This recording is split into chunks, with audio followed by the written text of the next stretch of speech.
अस्सलाम वालेकुम dear students, I am Waqar and welcome to my channel stars of economics. Students, आज का हमारा लेक्चर है effects on two sector economy. इससे प्रीवियस लेक्चर्स के अंदर हमने इसकी डेरिवेशन भी देखी थी और इसका इंट्रो भी देखा था टू सेक्टर इकोनॉमी, जो कि हम कीन सीरीज के मुताबिक कर रहे थे। तो प्रीवियस वीडियोस के अंदर हमने इसकी टू सेक्टर इकोनॉमी के अंदर उसकी जो डेरिवेशन थी वो की थी, उसका एजम्पशन सारा कुछ देखा था। आज हम देख रहे हैं जो टू सेक्टर इकोनॉमी हमने डिस्कस की थी उसके अंदर कुछ इफेक्ट्स पढ़ते हैं। हम आज बेसिकली उन इफ़ेक्ट्स को देखेंगे कि वो किस तरीके से इफ़ेक्ट्स जो है वो अपना असर डालते हैं। हमने देखा था क्योंकि टू सेक्टर इकोनॉमी के अंदर दो फार्म्स थी, टू सेक्टर थे। एक हाउस होल्ड था, एक जो है वो फार्म्स थी। फार्म्स क्या करती थी, वो इन्वेस्टमेंट का रोल अदा कर रही थी। जो हाउस होल्ड थे वो कंजप्शंस का इफ़ेक्ट्स जो है वो रोल अदा कर रहे थे। तो इसमें हम लोग यही देखेंगे कि जो टू सेक्टर इकोनॉमी के अंदर जो इफ़ेक्ट्स पड़ते हैं वो कितने होते हैं। वो हम देखते हैं कि दो तरह के इफ़ेक्ट्स पड़ते हैं। इस तरीके से हमने वहाँ पे देखा था कि हाउस होल्ड जो है वो कंजप्शंस करते हैं और जो आपकी फर्म्स हैं वो इन्वेस्टमेंट करते हैं। तो ये दो फैक्टर्स हैं। उसी बेस पे हम दो जो है यहाँ पे इफ़ेक्ट्स देखेंगे। हाउस होल्ड्स का जो कंजप्शन इफ़ेक्ट था वो देखेंगे और जो फर्म्स है उसका इन्वेस्टमेंट जो इफ़ेक्ट है वो देखेंगे। सबसे पहले हम लोग इसमें हाउस होल्ड का इफेक्ट देख लेते हैं, जो कि कंजप्शंस की चेंज की वजह से जो है आपके इक्विलिब्रियम पे क्या फ़र्क पड़ता है। फर्स्ट इफेक्ट हम चेंज इन कंजप्शन देखेंगे, देन हम देखेंगे चेंज इन इन्वेस्टमेंट। तो चेंज इन कंजप्शन जो है वो हाउस होल्ड की तरफ से थी। तो ये बेसिकली वही हम कह रहे हैं कि जो हमने टू सेक्टर इकोनॉमी का डायग्राम बनाया था, हम देखते हैं कि हमारे पास ये क्या थी, एग्रीगेट सप्लाई कर्व था जो रीजन से स्टार्ट हुआ था। हम इसको 45 डिग्री की लाइन भी कहते थे। और ये हमारे पास एग्रीगेट डिमांड था। Aggregate demand two sector economy के अंदर फंक्शन था सी प्लस आई, और एग्रीगेट सप्लाई जो था वो फंक्शन था सी प्लस एस का, यानी कंजप्शन प्लस सेविंग का। तो ये बेसिक इक्विलिब्रियम था टू सेक्टर इकोनॉमी के अंदर, जहाँ पे आउटपुट का लेवल जो है डिटरमाइन हुआ था, जहाँ पे एग्रीगेट डिमांड का एग्रीगेट सप्लाई कर्व को इंटरसेक्ट करता है। अब हम देखते हैं कि इसमें कंजप्शंस के चेंज होने से इसके इक्विलिब्रियम पे क्या फ़र्क पड़ता है। सबसे पहले अगर इसमें हमने तो पॉजिटिव इफेक्ट दिखाया कि अगर कंजप्शंस इंक्रीज होती है हाउस होल्ड्स की तरफ से तो फिर क्या होता है। तो उसमें हम यही कहते हैं कि जब हाउस होल्ड्स की तरफ से कंजप्शंस में इजाफा होता है तो उसकी जो है एक किस्म की एग्रीगेट डिमांड में इजाफा हो रहा होता है।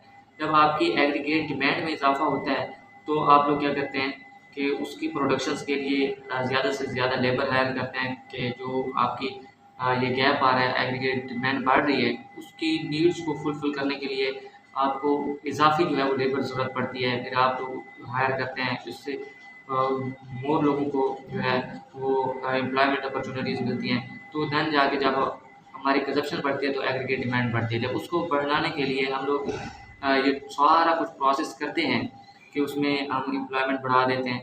तो जैसे एग्रीगेट डिमांड बढ़ेगी तो आपका जो एग्रीगेट डिमांड कर्व है वो अपवर्ड शिफ्ट होगा, क्योंकि जैसे हमने एग्रीगेट डिमांड जो थी उसकी नीड को फुलफिल किया था, तो उस वक्त क्या हुआ था कि हमने मोर लेबर यूज़ की थी, जिसकी वजह से हमें आउटपुट में इजाफा हुआ था।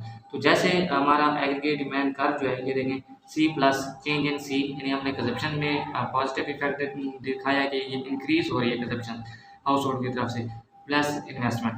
तो ये आपका जो कर्व है वो अपवर्ड जो है वो शिफ्ट होगा, ये वाला। तो इस वजह से हम कहते हैं कि जब आपकी कंजप्शंस के अंदर इंक्रीजिंग आती है तो आपका एग्रीगेट डिमांड जो है वो शिफ्ट हो जाता है अपवर्ड। जब ये अपवर्ड शिफ्ट होगा तो आप देखेंगे यहाँ पे जो न्यू एग्रीगेट डिमांड का है, जो इसको हमने ए डी डैश से डिनोट किया हुआ है, ये इंटरसेक्ट कर रहा है E1 पॉइंट पे एग्रीगेट सप्लाई कर्व को। तो जब ये इस पॉइंट पे इंटरसेक्ट करता है तो हमारे पास एक न्यू इक्विलिब्रियम पॉइंट आता है। तो ये पॉइंट हमें ये शो कर रहा है कि आपकी कंजप्शंस के इंक्रीज होने से जब आपकी एग्रीगेट डिमांड बढ़ती है तो उस वक्त आपकी इकॉनमी के अंदर आउटपुट लेवल जो है वो इंक्रीज कर जाता है।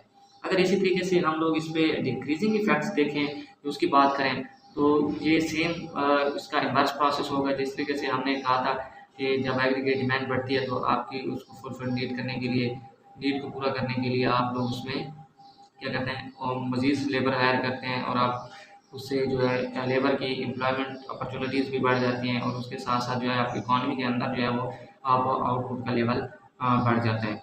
जबकि अगर हम लोग यही देखें कि जो हाउस होल्ड है वो कंजप्शंस की कमी कर दे, जब वो अपनी हाउस होल्ड कंजप्शंस की कमी करेगा तो वो यही कार्य जो है वो लेफ्टवर्ड शिफ्ट होगा, डाउनवर्ड। अगर ये हम देखें कि यहाँ पे शिफ्ट होता है बिलफाइल, तो ये पॉइंट यहाँ पे इंटरसेक्ट करेगा। तो हमने यही देखा कि चेंज इन कंजप्शन की वजह से जो है वो आपकी डिक्रीज कंजप्शन से होने से आपकी आउटपुट लेवल कम हो गई।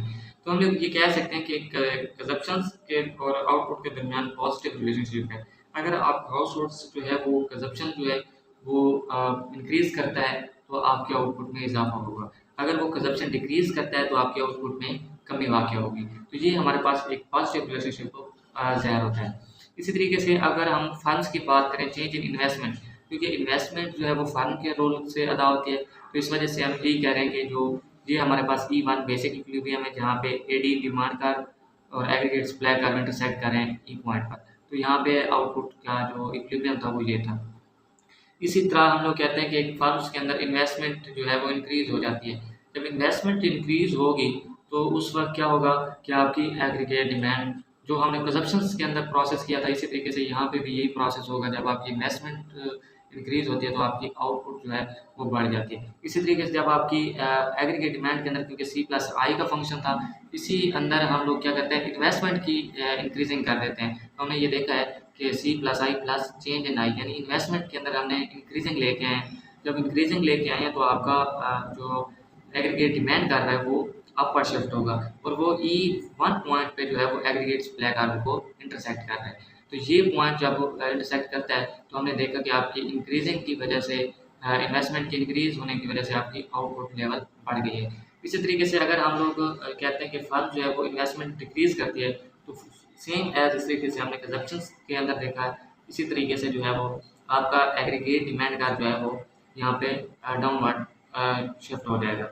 जहाँ पे फिर हम देखेंगे कि यहाँ पे एक ऐसा पॉइंट आएगा जो aggregate supply aggregate demand curve को इंटरसेक्ट कर रही है। तो इस पॉइंट पे अगर हम देखें तो आपकी आउटपुट लेवल जो है बेसिक इक्विलिब्रियम से कम हो गई है।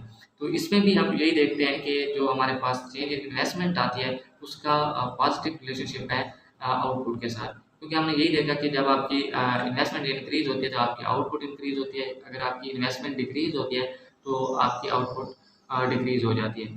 तो स्टूडेंट्स, ये भी हमें ये बताता है कि रिलेशनशिप के इन्वेस्टमेंट या कंजप्शन जो टू सेक्टर इकॉनमी है उसके अंदर जो भी फैक्टर इस्तेमाल हो रहे हैं, क्योंकि हमने दो फैक्टर पढ़े हैं, एक कंजप्शन और इन्वेस्टमेंट, ये दोनों वेरिएबल्स का आउटपुट के साथ जो है वो पॉजिटिव रिलेशनशिप है। स्टूडेंट्स, ये था हमारे पास effects on two sector economy, जिसमें हमने दो सेक्टर पढ़े हुए थे, एक फार्म था एक हाउस होल्ड था।